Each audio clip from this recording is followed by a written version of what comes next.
Today, I'm at the 30th anniversary celebration of the company's founding with my family. My wife, Clara, has just given birth and gained a bit of weight postpartum. As soon as I introduced my wife to Mr. Flint, the department head, he burst into laughter. "I thought you were a sumo wrestler. Shall I bring salt for you to throw?" Mr. Flint's voice echoed through the celebration venue. Clara looked down, embarrassed, but at that moment, Mr. Flint didn't know who Clara really was. Soon after, he would start trembling. "My name is Ethan, and I'm 35 years old. Currently, it's just Clara and me living together. I work in the sales department of a major machinery manufacturer, and this year marks my 17th year of service. Due to my job, I meet new people every day, and although it's busy, it's fulfilling and fun. I met Clara at work. She was working in sales administration. A quiet woman, 5 years younger than me, but the first time I saw Clara, I felt a jolt through my body, like an electric shock.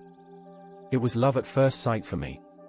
I was the one who spoke to her first, but Clara was more outgoing than I thought, and she was fun to be around. I gathered my courage and confessed to Clara, and we started dating from there. Things progressed smoothly, and before I knew it, we were married. Life with Clara is truly enjoyable every day.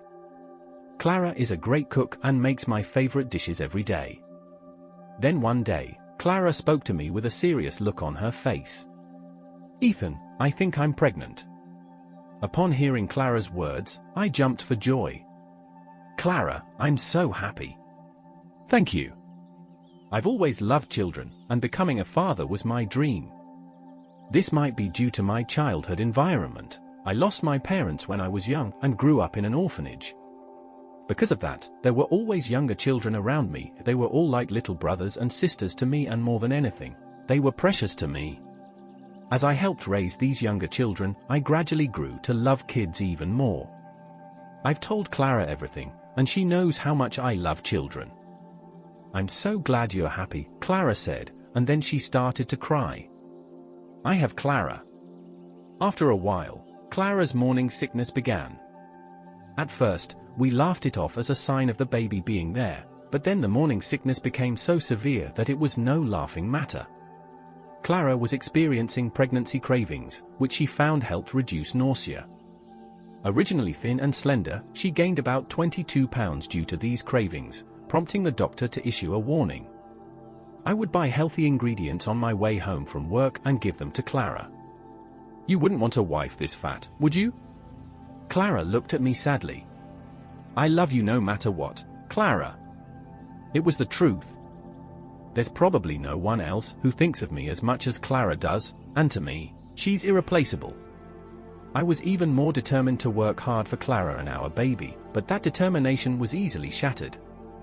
As usual, when I went to work in the morning, the workplace was noisy. Curious, I decided to ask my colleague, Miss Carter, what's going on? "Director Osaki seems to have collapsed at home yesterday. I don't know the details, but it looks like we'll have a reliever from another branch starting today." I was surprised to hear Miss Carter's words. Director Osaki was so energetic that he used to boast that his health was his only strong point. It was shocking to hear that such a person had collapsed. While I was in shock, the executive director came into the sales department with a man. The appearance of the executive director made all my colleagues go quiet. Then the executive director began to speak. "As you're aware, Osaki had a minor heart attack at home yesterday. He's chosen to retire, making this a transition period for us. As a result, Mr. Flint will step in as the new director.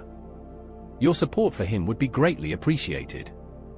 Everyone listened intently to what the executive director had to say. The man with the executive director began to look around and started to greet us. "From now on, I'll be the head of this department.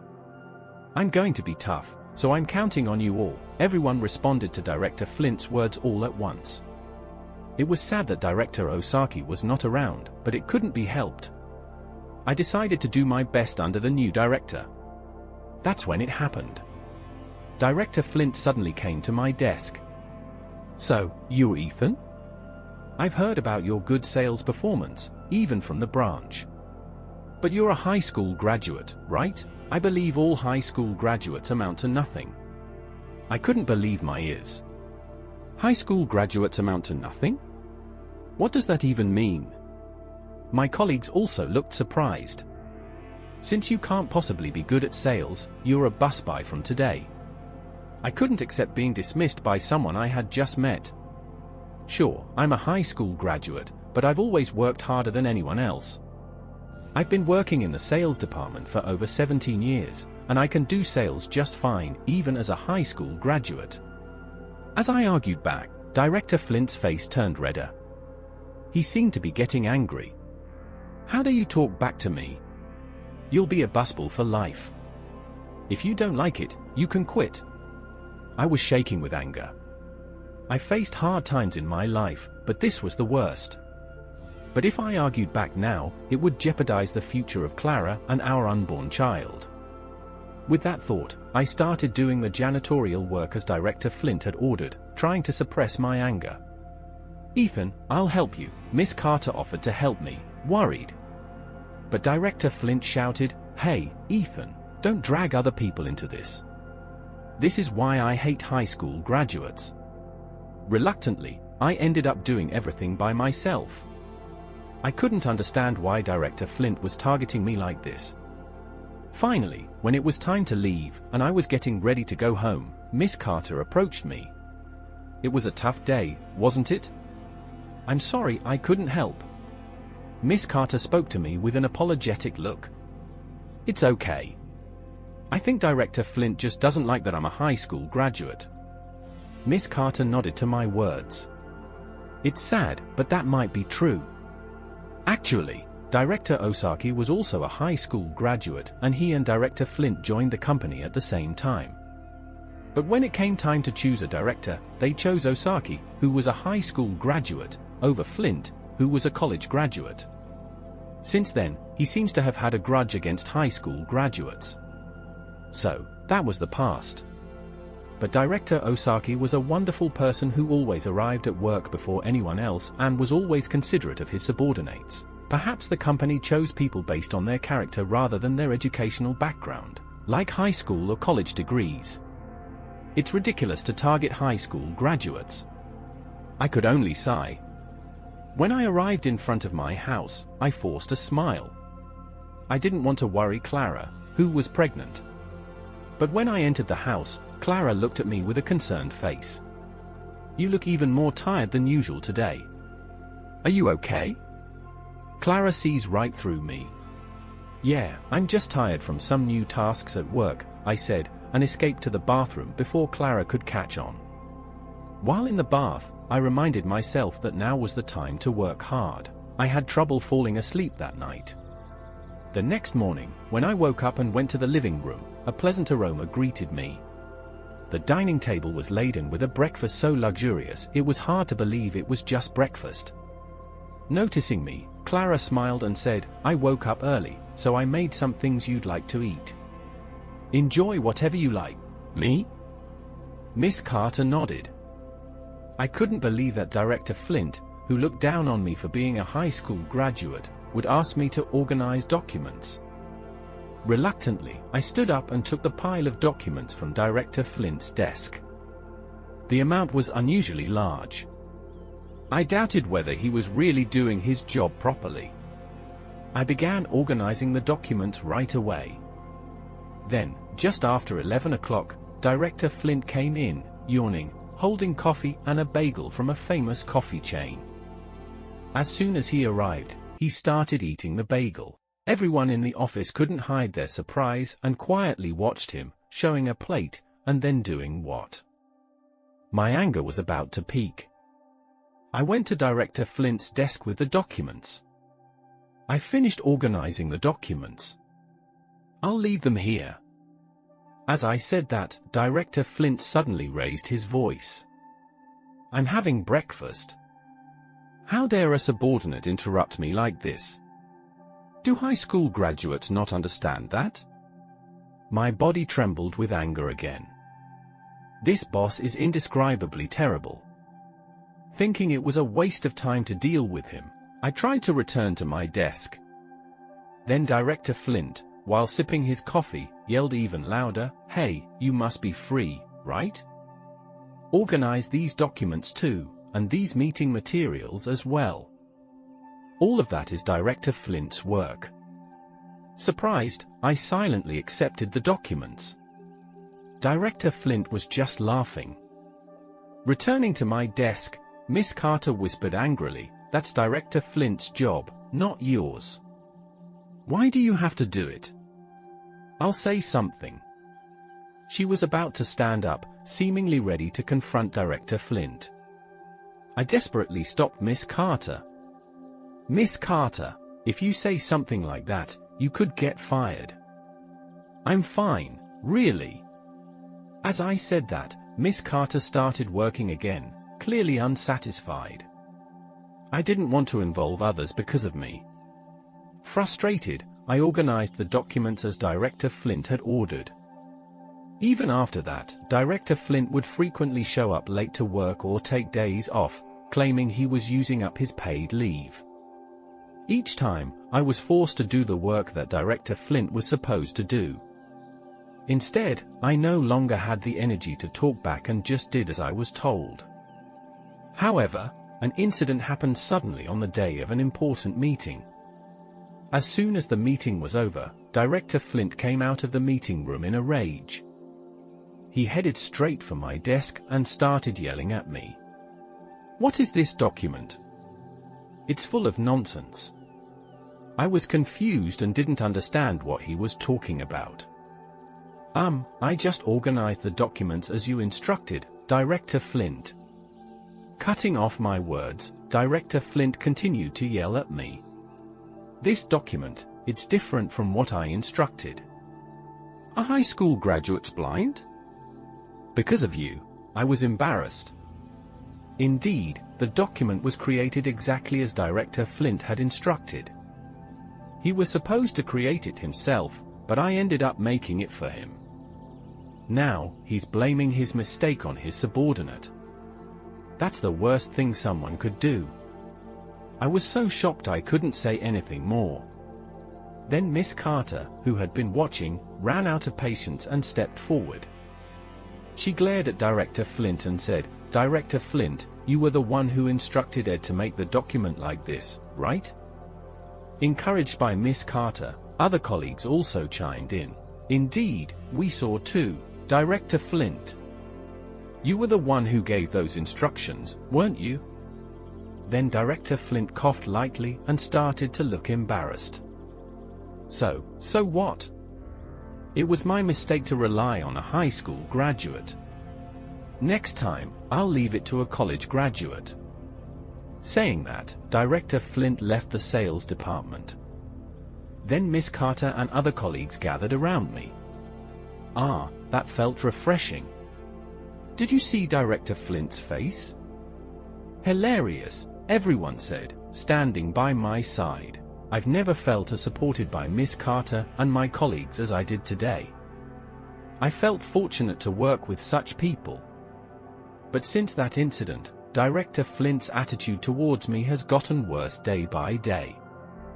"Hey, where's my coffee?" Coffee. Director said AITA heaped trivial tasks on me. Don't make me say it again. It's the coffee. Understood. When I brought the coffee as Director Flint had ordered, he deliberately spilled it. "Oh, now I can't drink my coffee. Bring me another cup." My colleagues were stunned. Director Flint's behavior was beyond normal. It was like that of a child. I sighed and went to make another cup of coffee. In this way, Director Flint looked down on me in every possible way, deciding I was worthless.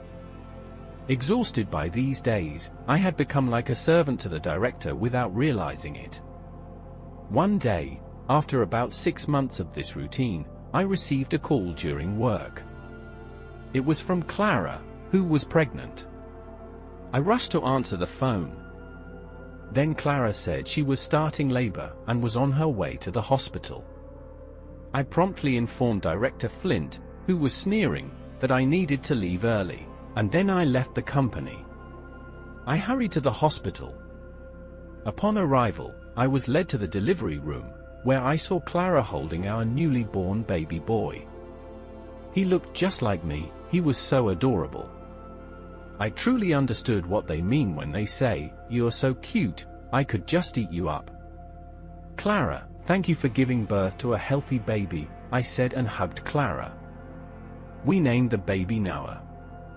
Looking at Noah's face, I made a decision: it was to take paternity leave. It wouldn't be good for Clara's health to let her do all the childcare so soon after giving birth. I wanted to do what I could as a father. "Is it really okay for you to do that?" Clara asked me, worriedly, but I was firm in my decision. The next day, I went to the company with heavy steps. Upon arrival, I declared to Director Flint, "My wife has given birth, so I'm taking paternity leave." Director Flint's face gradually turned into a scowl. "Paternity leave? What are you talking about?" "It's just for 3 weeks. The company policy states that male employees can take paternity leave, so please proceed with the necessary paperwork." Director Flint seemed like he wanted to say something, but the moment I mentioned company policy, he quieted down. I officially took 3 weeks of paternity leave. When I returned home and told Clara, she was relieved.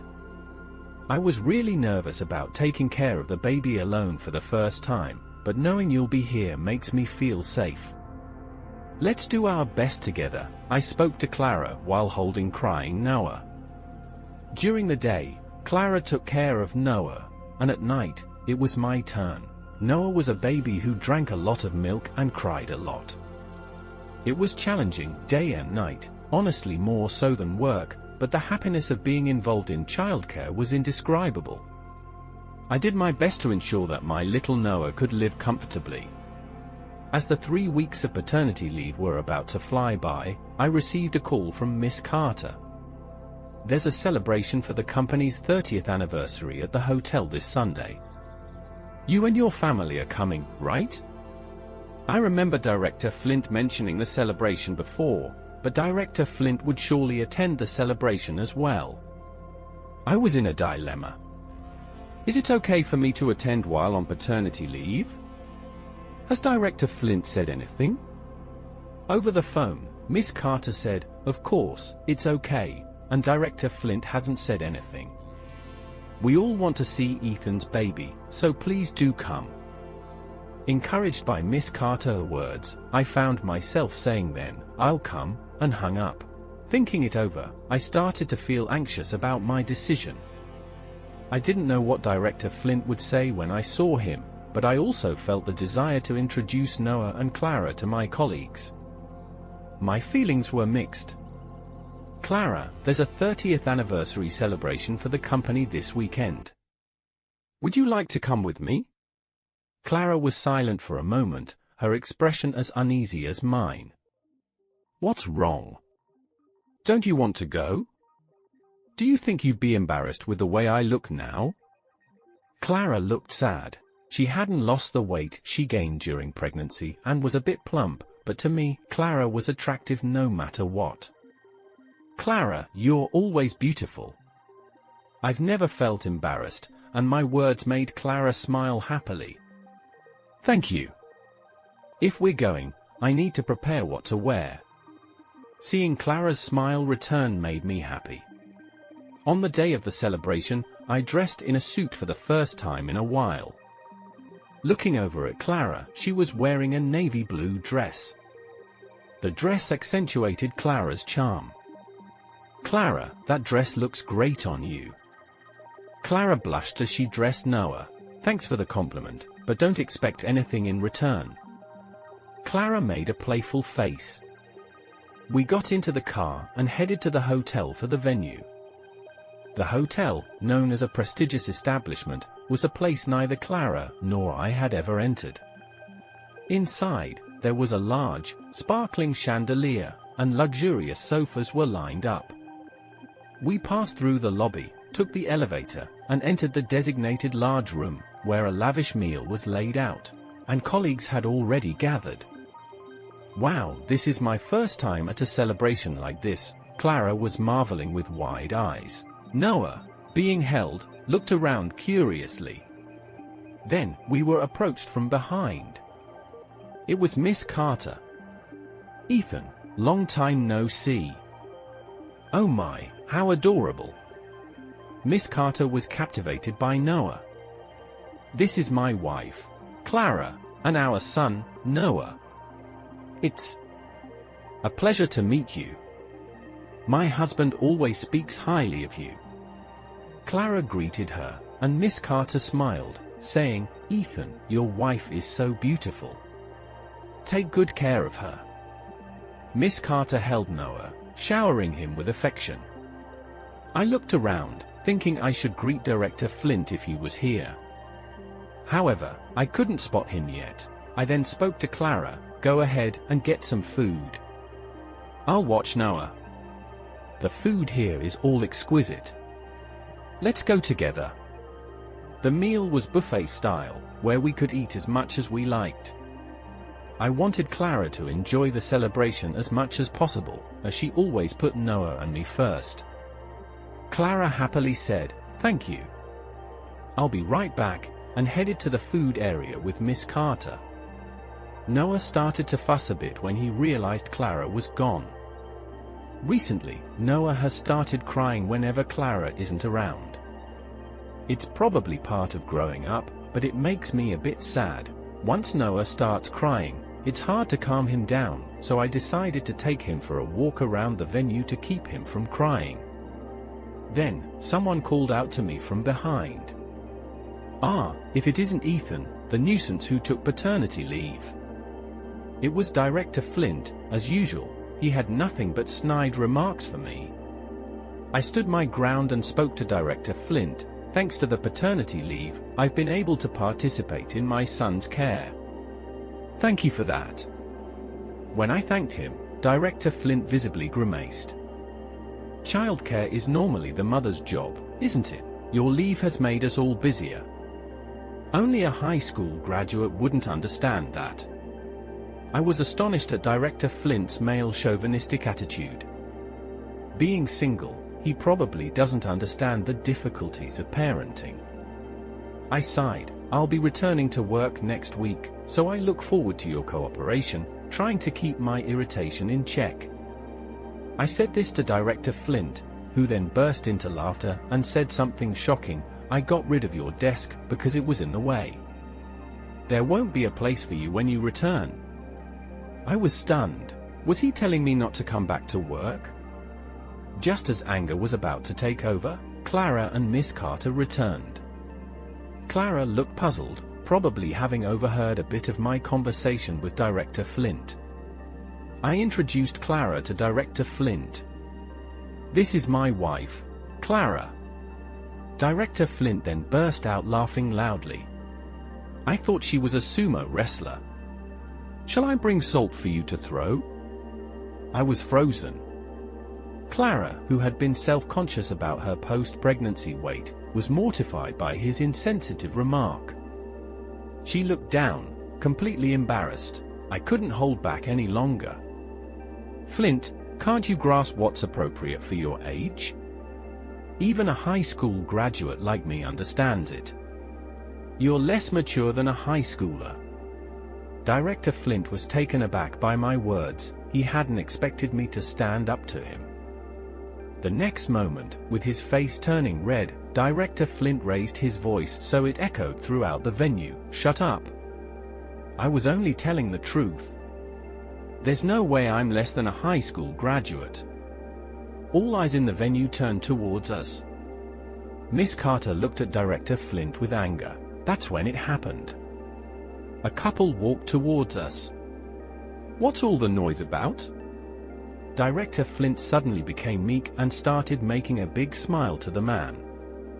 "I'm terribly sorry for the disturbance, Mr. Hawthorne. It's wonderful to see you and your wife together, as always. Such a lovely couple. Today is a special celebration for the anniversary of the company's founding, so I brought my wife along." The man was Mr. Hawthorne, the president of a client company. Mrs. Hawthorne smiled gracefully. The next moment, Mr. Hawthorne looked towards Clara. "Clara, how have you been? And Noah has gotten so big." Mr. Hawthorne smiled warmly at Noah. Clara quickly replied, "Mr. Hawthorne, it's been a while." "We're doing well, thank you." Then Director Flint exclaimed in surprise, "What? You know each other?" Director Flint had a look of disbelief at what was unfolding before him. "Know each other? Clara is the daughter of the president of this company. Didn't you know that?"